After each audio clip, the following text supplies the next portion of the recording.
आदाब दोस्तों, मैं हूं शहजाद आलम बरनी। आप देख रहे हैं द बरनी शो। आज हम अपने शो में जो मुद्दा लेकर के आए वो मुद्दा है हरियाणा के नूंह में हुई हिंसा के बाद सरकार के द्वारा जो बुलडोज़र की कार्रवाई की गई, उस बुलडोज़र की कार्रवाई पर हाईकोर्ट ने रोक लगा दी। लेकिन हाईकोर्ट के जो जजेस थे जिन्होंने ये फैसला दिया स्वतः संज्ञान लेते हुए, यानी खुद इस मामले का संज्ञान लिया और बुलडोज़र पर रोक लगाई, अब उन्हीं को सज़ा दे दी गई है। आपको याद ही होगा कि 31 जुलाई को नूंह के अंदर घटना की शुरुआत हुई थी। 2-3 दिन खासतौर से माहौल बहुत ज़्यादा ख़राब रहा। नूंह के अंदर दोनों समुदायों के बीच काफ़ी टकराव रहा, लेकिन जब बुलडोज़र चला तो सिर्फ समुदाय विशेष पर बुलडोज़र चला। 300 से ज़्यादा घर और दुकानों को बुलडोज़र से तहस नहस कर दिया गया और आखिरकार 7 अगस्त को पंजाब हरियाणा हाई कोर्ट की बेंच ने इस मामले में स्वतः संज्ञान लेते हुए बाकायदा सरकार से सवाल पूछा। ये सवाल था कि क्या राज्य जातीय संहार करने की कोशिश कर रहा है।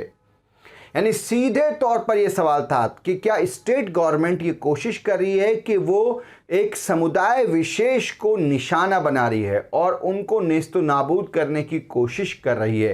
क्या ये सरकार जानबूझ करके कोशिश कर रही है? क्या ये संहार की कोशिश है जाति के आधार पर? यह सवाल बाकायदा हाईकोर्ट की बेंच ने पूछा, जिसमें जस्टिस GS संघवालिया और जस्टिस हरप्रीत कौर जीवन थे। ये दोनों की बेंच थी। इस बेंच ने स्वतः संज्ञान लिया था जो बुलडोज़र चल रहा था उसका, और बुलडोज़र की कार्रवाई पर हाईकोर्ट ने रोक लगाई थी और सरकार से काफ़ी सख्त सवाल पूछे गए थे। लेकिन अब आखिरकार होना क्या था? 10 अगस्त को दोनों का ट्रांसफ़र कर दिया गया, यानी जो बेंच थी उसके दोनों जस्टिस को हटा दिया गया, उन्हें वहां से ट्रांसफ़र कर दिया गया है। आप सोचिए कि किस तरीके से मशीनरी काम कर रही है। अगर कोर्ट स्वतः संज्ञान लेता है किसी बुलडोज़र की कार्रवाई पर, क्योंकि सज़ा देना जो है हमारे देश का जो संविधान है उसके मुताबिक पुलिस का काम है FIR दर्ज करना, पुलिस का काम है उसकी जांच करना, लेकिन सज़ा देने का जो अधिकार है वो कोर्ट को है, वो न्यायपालिका को है।